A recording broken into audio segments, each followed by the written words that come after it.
Hello, my name is Uri. I'm about to go with you through my slide deck. I hope to see you in person in San Diego on November 2nd, 2021. I work for IBM. This study is the result of a collaboration between the Broad Institutes of Harvard and MIT and IBM Research.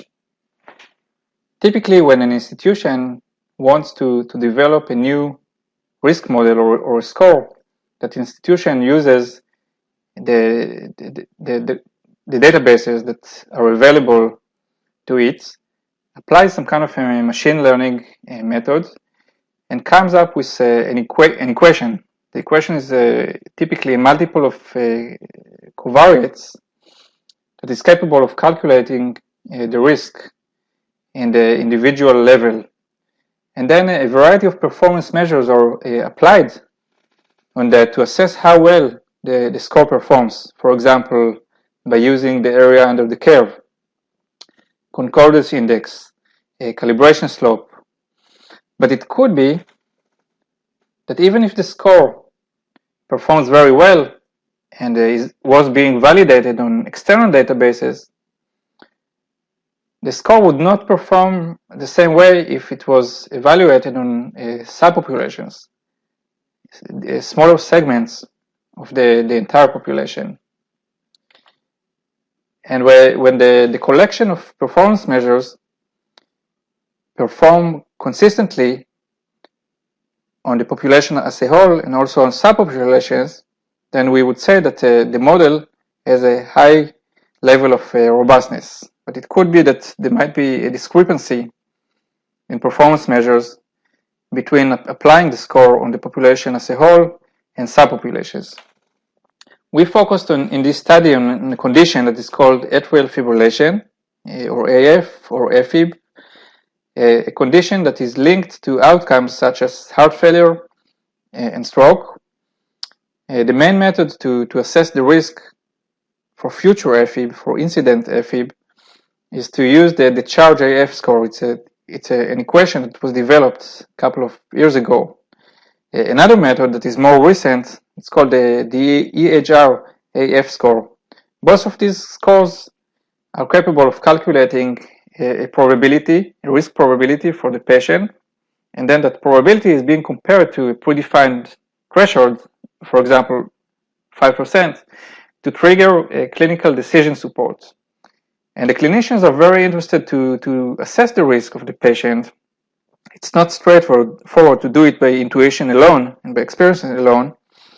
Why are they interested? They're interested because then they can act on the patient and apply preventing strategies, for example, weight loss intervention, prescribe a medication to control blood pressure, and follow screening actions to detect asymptomatic AF earlier. The EHR AF score was developed a few years ago at MGH. They published a paper, which you can see listed on this slide. The score has about, I think, 18 covariates. All of them are easily available in any EMR system: age, race, height, weight, the systolic blood pressure, and covariates extracted by ICD-9s and ICD-10s. Here is an example for a distribution of the score applied to the UK Biobank, the database that I'm about to describe to you shortly. It looks pretty normally distributed.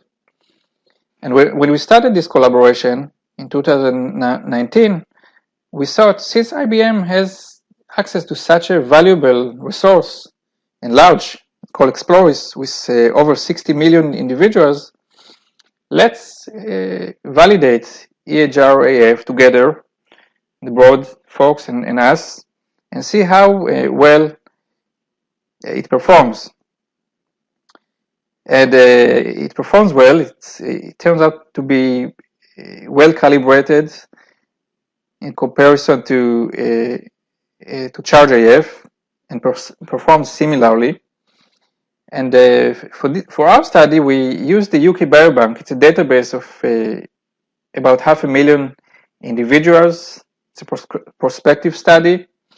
meaning that the patients are being followed for outcomes, and it contains a rich set of descriptors, including genetics, including data gathered by questionnaires. But we focused here on the set of covariates that are necessary to calculate EHR AF scores. And of the about over 500,000 patients, we ended up in 445,000 approximately individuals for our analysis. We included only patients at certain ages, those that are applicative to the charge AF score and also the EHR AF score. We wanted to calculate the actual scores for all the patients, so we did not include patients that had missing values, and we only lost a couple of thousands. And we also wanted to predict incident AF, so we excluded all patients that had the condition at the time of enrollment. And since the UK Biobank is basically a prospective study, it allows patients to decide to opt out from the study, and we lost a few. The cohort that represents our data frame looks like that. It's mostly white. The majority are females. You can see that the median follow-up is long, which is very good for us because we wanted to predict outcomes within the next 5 years. And of course, we also calculated the number of days to the outcome. We took it into account too, to calculate concordance indexes. And you can see that the population is relatively healthy in comparison with other EMR databases. For example, only 2.5% were diabetic. Once we extracted this data frame and deployed the EHR-AF score on this population, we calculated different performance measures, including discrimination, calibration, and standardized hazard ratios. And we also calculated fairness-related measures, the statistical priority difference, to assess the bias within the context of the classifier being able to calculate the risk. So the outcome is not considered in the statistical priority difference measure. And we used the fairness-related measures within the context of the protected attribute sex. So we compared females to males. And we also evaluated the sensitivity and the specificity differences, again, within the context of females compared to males. And what we did, we divided the 445 hundreds of thousands of patients to the following subpopulations: different age ranges, populations with pre-existing conditions, sex, and race, to assess the differences of the subpopulations compared to the population as a whole. And you can see here, for example, that concordance index measures discrimination decreases with age. So if you're an older patient, it's more difficult to predict for you the outcome. Females performed a little bit better than males. It's known in the literature, not only within the context of FE. There was not much difference between races. The prevalent heart failure group performs very poorly, the worst, comparison with all other subpopulations. And this is pretty alarming, because the typical patient the cardiologist would have a condition like heart failure. So that's the population that you really want to predict better this future outcome. So that's about discrimination. Within the context of calibration,